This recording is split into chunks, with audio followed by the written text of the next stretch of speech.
Hi, my name is Mark Lersch, and I'm a spiritual psychotherapist in private practice in Boulder, Colorado area.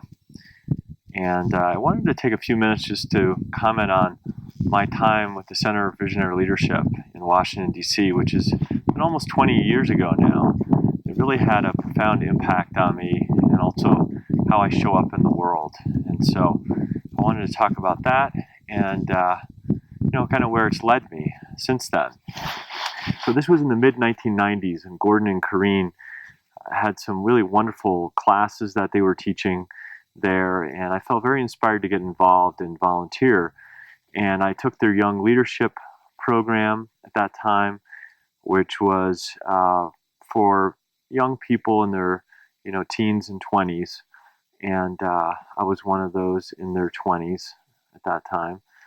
And it was really great to get a spiritual overview of life, something that many of us don't get. We don't get a rule book for what this world is all about, and this life experience could really be for beyond just the physical.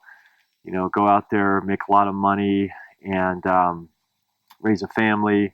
Although there's nothing wrong with those things, I was already longing for something deeper and something that was more spiritual. And it was great. It was like getting the Cliff Note version of, or a spiritual handbook of sorts, going through that program. And I was really impacted by all the great spiritual luminaries that they brought through the center. And so I just feel really honored to be a part of that.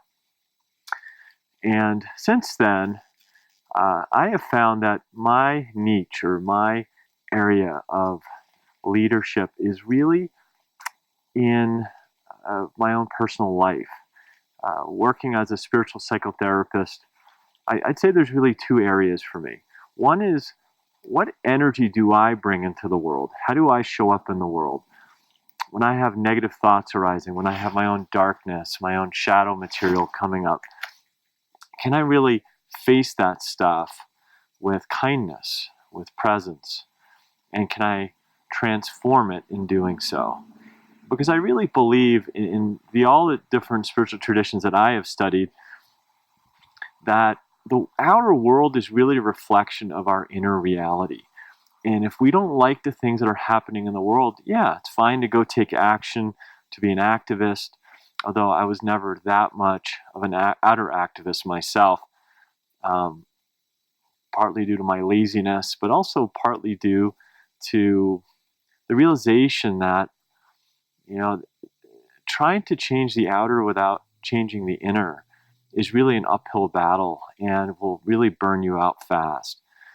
So I went back to school, became a therapist, and I have found, in looking at particularly the Course in Miracles and looking at things like Ho'oponopono, which is a mouthful for those of you that are not familiar with that Hawaiian-based tradition, is a more non-dual approach of transformation, where if I really don't like what's going on in the world, it's my job to really breathe that in, to really take responsibility for that, not in a self-blaming or shaming way, but to really just show up and say, this wouldn't be happening. I wouldn't be perceiving and experiencing this darkness happening out there in the world unless there wasn't also some sort of agreement with it, or some data point within my own soul that is sharing in that reality. And so my job,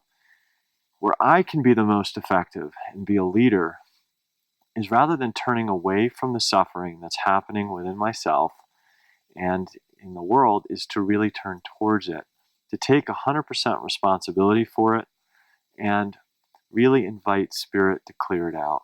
Or you might say, invite to meet it with love and kindness, which is another way to say spirit. And that's what releases those old blocks. That's what really releases the beliefs, the thoughts that cause our reality. And so that's really where my emphasis and focus has been in my own work with myself, but then secondly also in my work with clients. And it's just been incredibly fulfilling for me. It's really a dream to be able to walk beside people on their spiritual journey. And I certainly have not perfected myself yet. I really find that it's a journey that is endless. And thank God that it is, because it would be so boring if we somehow arrived at the end somewhere. So thank you so much for allowing me this time to connect with you all, and great blessings to everyone that is watching this video. Thanks.